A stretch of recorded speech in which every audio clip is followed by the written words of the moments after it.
সবাইকে শুভেচ্ছা এবং স্বাগত। যারা আমার কথা শুনছে, পরিবর্তন সবসময় আমি ইতিবাচক মনে করি।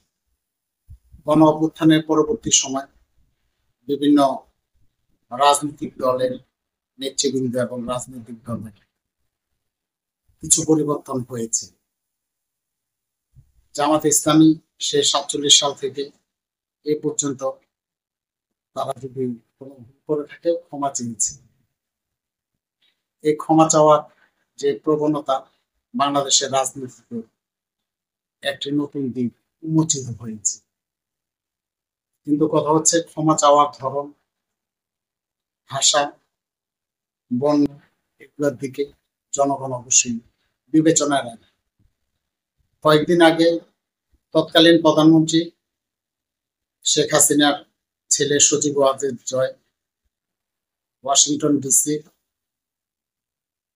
অ্যাসোসিয়েটস প্রেসকে সাক্ষাৎকারে তিনিও স্বীকার করেছে এবং ভুল স্বীকার করেছে তার মায়ের শাসনামলে কিছু ভুল হয়েছে।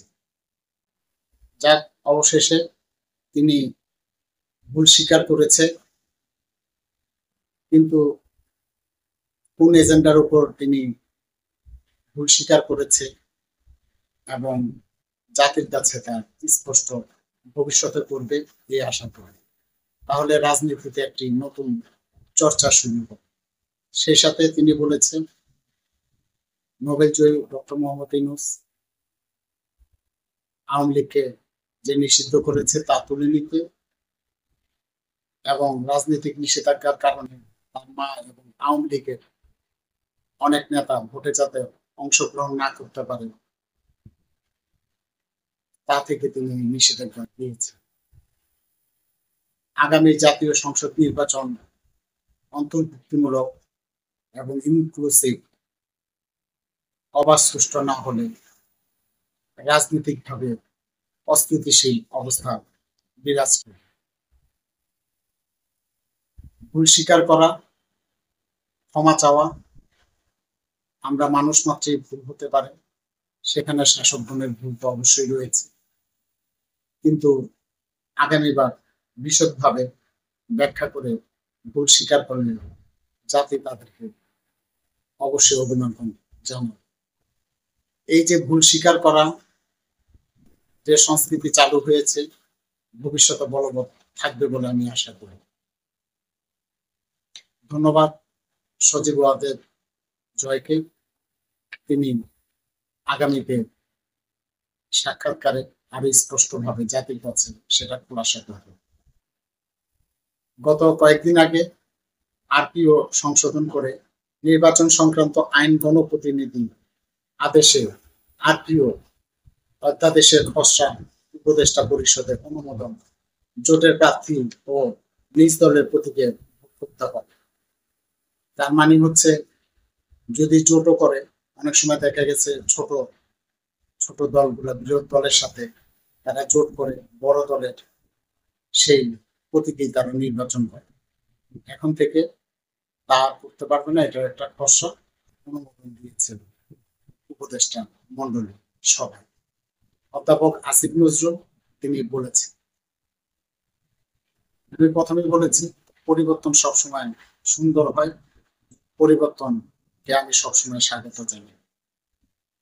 একটা দল যখন নিবন্ধিত করে তখন তাদের অনেক কাঠখড় পোড়ানো হয়, তাদের অনেক সময় পছন্দ মতো প্রতীক বরাদ্দ তারা পায় না, কিন্তু অনেকগুলো অপশন থাকে, যে প্রতীক তারা বরাদ্দ পায় সেই প্রতীকে নির্বাচন করাটাই আমি অত্যন্ত ইতিবাচক মনে করি।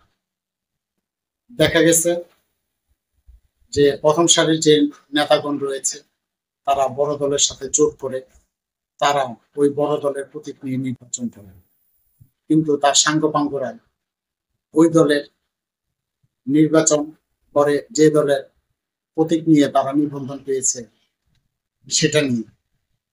এটা তো গণতন্ত্রের জন্য সুফল নয়। গণতন্ত্র প্রতিষ্ঠার জন্য নির্বাচনে অংশগ্রহণ করে, অথচ নিজের দলের মধ্যেই সেই গণতন্ত্র থাকে না। প্রথম সারির নেতাগণ জোটের সাথে তাদের দর কষাকষি করে যে কয়েকটা আসন তারা পায়, প্রথম সারির নেতাগণ সেই বড় বড় প্রতীক নিয়ে, বড় দলের প্রতীক নিয়ে তারা নির্বাচনে অংশগ্রহণ করে। কিন্তু তাদের যে নিম্ন স্তরের নেতাকর্মী রয়েছে তাদেরকে দেওয়া হয় যে নির্দিষ্ট প্রতীক নিয়ে দল নিবন্ধন করেছে সেই প্রতীক নিয়ে। এটা তো দুই ধরনের। এইভাবে তো যে প্রতীক নিয়ে নিবন্ধিত হয় দল, তার জনগণ বুঝতেও পারে না এবং সেটার প্রচারও হয় না।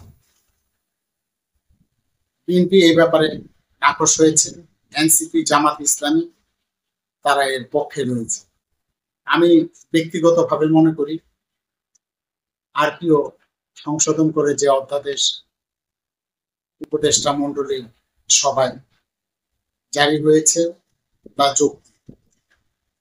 একটা জোটে 15টা দল, 18টা দল ইত্যাদি একের অধিক দল থাকে,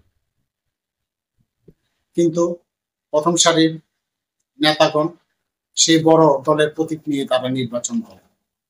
তাহলে এত কষ্টার্জিত যে নিবন্ধন তারা পেল, তার মূল্য কোথায় রইল?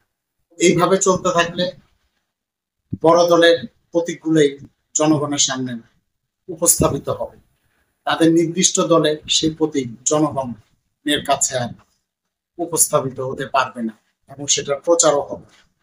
তাহলে নিবন্ধন করে লাভ। তাদের যদি আসল উদ্দেশ্যই থাকে জোট করে বড় দলের প্রতীক নিয়ে নির্বাচন করা, তাহলে এত পরিশ্রম, সরকারি অর্থ ব্যয় করে নির্বাচন কমিশনারের যে অফিস, তারা তদন্ত করে একটা দলকে নিবন্ধন করার জন্য তাদের যে প্রক্রিয়া, তার জন্য সরকারি অর্থ খরচ হয়। তাহলে খরচ করে তাদেরকে নিবন্ধিত করার লক্ষ্য হতে পারে। লক্ষ্য এটাই হওয়া উচিত, প্রত্যেকটা দল যারা নিবন্ধিত তাদের নিজস্ব নিবন্ধিত যেই প্রতীক রয়েছে সেগুলা নিয়ে তারা নির্বাচন করবে। জনগণ দেখতে পাক শুধু বড় বড় দলের প্রতীক নয়, অন্যান্য প্রতীকও জনগণের মাঝে আস্থা ফিরিয়ে আনতে পারে এবং এটা একটা নতুন সংস্কৃতি চালু হলে জনগণের মধ্যে আশা আকাঙ্ক্ষা দেখা যাবে অন্যান্য প্রতীকের প্রতি। শুধুমাত্র গুটি কয়েক 2-3টা প্রতীকের মধ্যে জনগণ আর সীমাবদ্ধ থাকবে না। এর মাঝে দেখা গেছে আগে যে অধ্যাদেশ রয়েছে আরপিও 21 ধারা মতে জোটে থাকলো, সেই জোটের যতগুলা দল রয়েছে যে কোনো একটা প্রতীক নিয়ে সবাই নির্বাচন করতে পারে। কিন্তু ছোট ছোট দলগুলো তাদের প্রতীক নিয়ে তো তারা নির্বাচন করে না, ওই বড় দলের প্রতীক পাওয়ার জন্য তাদের আশা আকাঙ্ক্ষা এবং তাদের তোড়জোড় থাকে। তাই ছোট ছোট দলগুলা সে প্রতীক তারা বরাদ্দ নেয় না, তারা বড় দল থেকে প্রতীক নিয়ে তারা নির্বাচন করতে আগ্রহী হয়। তাদের ছোট দলগুলোর যে অধীনস্থ যে সদস্যগুলো রয়েছে তারা সেই তাদের নিবন্ধিত প্রতীক নিয়ে কোন রকম হয়তোবা জনগণকে দেখানোর জন্য হোক, নাম করার জন্য হোক, অথবা প্রচারের জন্য হোক, প্রচারণার জন্য হোক, সেই দল নিয়ে তারা নাম প্রস্তে নির্বাচনে সামিল হয়। ফেব্রুয়ারির প্রথমার্ধে নির্বাচন, যে নির্বাচন সবাই বাংলাদেশের জনগণ অবাধ, সুষ্ঠু এবং ইনক্লুসিভ অন্তর্ভুক্তিমূলক হয় সেটাই কামনা করেন।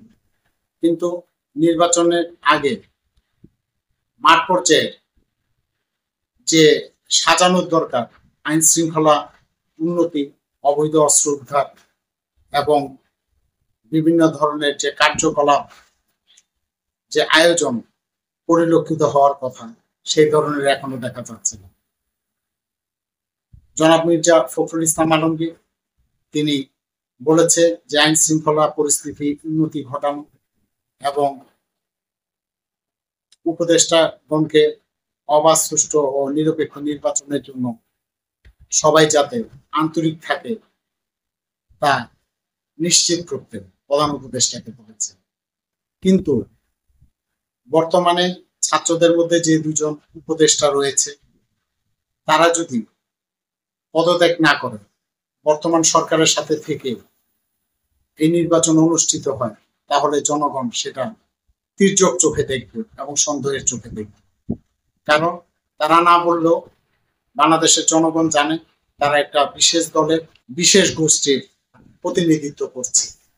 তাই নির্বাচনের আগে তাদের পদত্যাগ করা অবশ্যই উচিত, সেটা বাংলাদেশের জনগণ মনে করে। না হলে নিরপেক্ষ নির্বাচন কখনো সম্ভব হয়।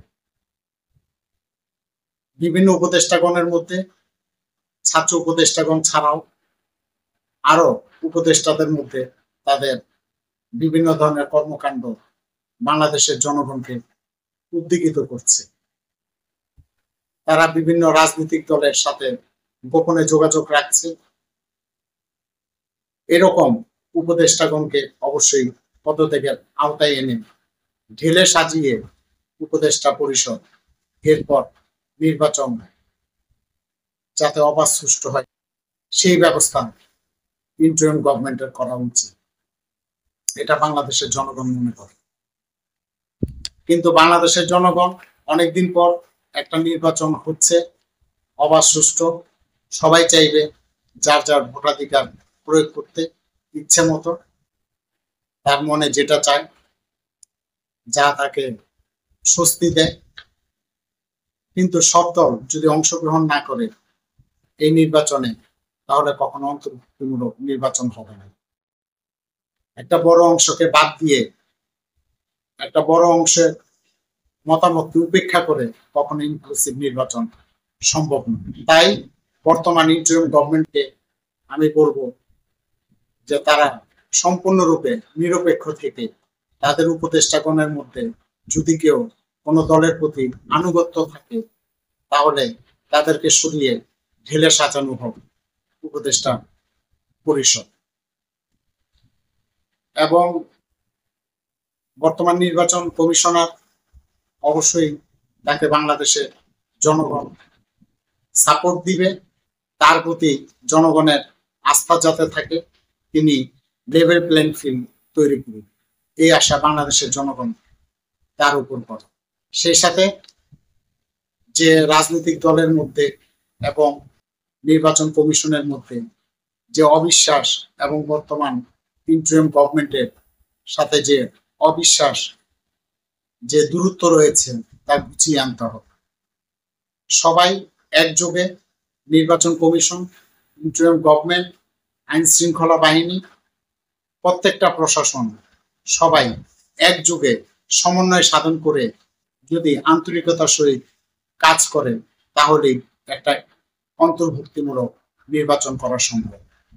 সেই সাথে রাজনৈতিক দলের সহযোগিতা অবশ্যই প্রয়োজন। সময় খুব কম, অতি দ্রুত প্রত্যেকটা দলের সাথে বিভেদ মিটিয়ে এই সরকারকে একটা নতুন আস্থার জায়গা তৈরি করতে হবে। না হলে কোনোভাবেই অন্তর্ভুক্তিমূলক ইনক্লুসিভ নির্বাচন সম্ভব নয়। নতুন নতুন এজেন্ডা আসুক, নতুন নতুন কোনো সমস্যা তৈরি হোক, বাংলাদেশের জনগণ সেটা অবশ্যই দেখতে চান। আর এই নির্বাচন যদি প্রশ্নবিদ্ধ হয়, বাংলাদেশ অনেক পিছিয়ে পড়বে, বাংলাদেশকে অনেক সাফার করতে হবে। সেই সাথে জনগণ থাকলে দেশ থাকবে, দেশ থাকলে আইন থাকবে, বিচার থাকবে, নির্বাচন থাকবে। সবার আগে জনগণ দেশ।